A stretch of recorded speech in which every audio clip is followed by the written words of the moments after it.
warahmatullahi wabarakatuh. Saya Ade Rehan dari 11I1 akan menjelaskan sistem hukum. A.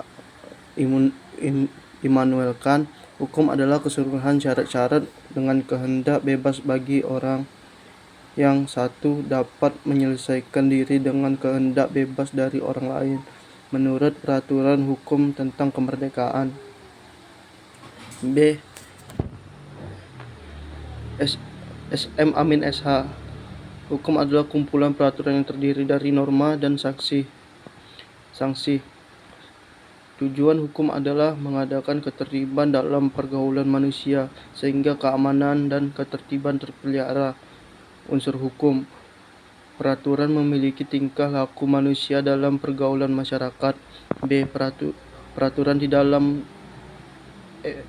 diadakan oleh badan-badan resmi yang berwajib. C. Peraturan sifat memaksa. D. Sanksi terhadap pelanggaran peraturan harus tegas. Selanjutnya ada ciri hukum. Adanya perintah atau larangan yang harus dipatuhi oleh setiap orang. Siapapun yang melanggar baik sengaja maupun tidak dapat dikenakan sanksi yang berupa hukuman. Selanjutnya ada kaidah hukum. Berisi perintah, berisi larangan, berisi perkenan. Sifat hukum menurut wujudnya. A. Objektif, merupakan hukum dengan suatu negara yang berlaku umum dan tidak mengenai orang atau golongan tertentu. B.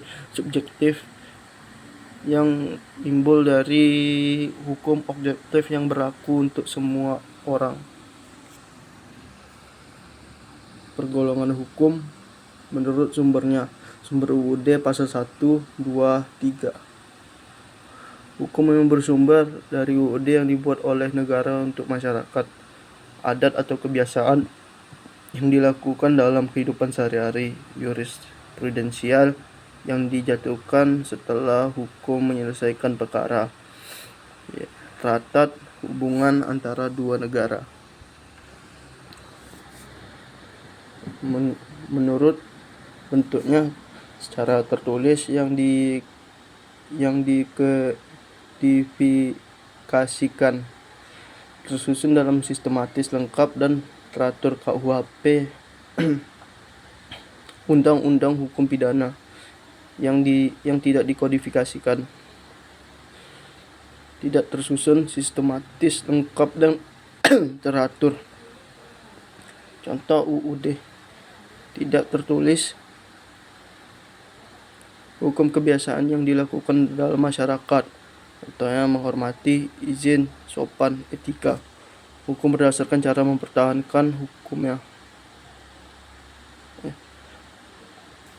A. Material, hukum yang mesti adanya peraturan, larangan, dan perintah. Contoh hukum dagang.